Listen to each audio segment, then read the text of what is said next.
Saan ka galing kahapon, Sheila? Porket ba hindi na ako nag-aaral, ibig sabihin hindi na ako pwede lumabas ng bahay? Tinuturuan ba kita na maging bastos?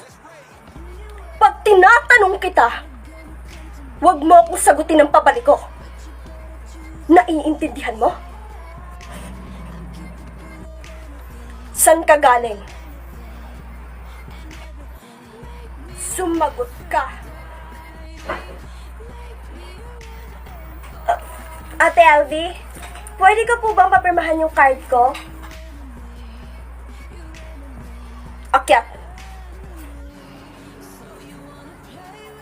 Huwag mong sabihin na may plano kang sabihin kay Ate Alvi yung nangyari sa akin. Bakit? Natatakot ka?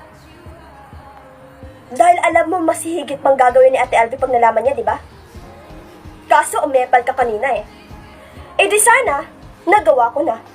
E di sana, nasabi ko na.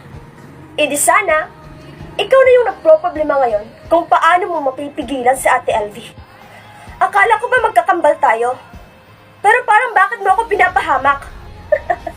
Hindi kita pinapahamak. Pakitatak naman sa utak mo na over ka na sa kabaitan. Hindi ka marunong lumaban. Masyado kang mabait. Pulpul ka.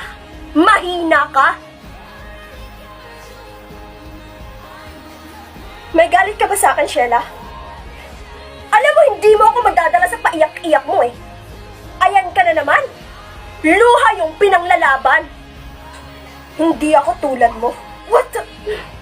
Shwen, sinabi ko ba na magiging ikaw ako? Ako, ikaw? Shwen, hell no! I don't need to be kind to for the people complementation.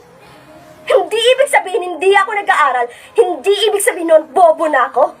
Kung tutusin kaya pa kitang lampasan, eh bakit ayaw mong gawin? Mali. Shwen, matagal na pala kitang nalampasan.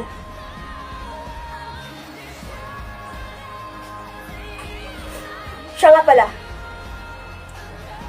hindi sa lahat ng panahon may pagtatanggol kita. Darating ang panahon, nahahayaan na kita. Dahil nakakapagod na.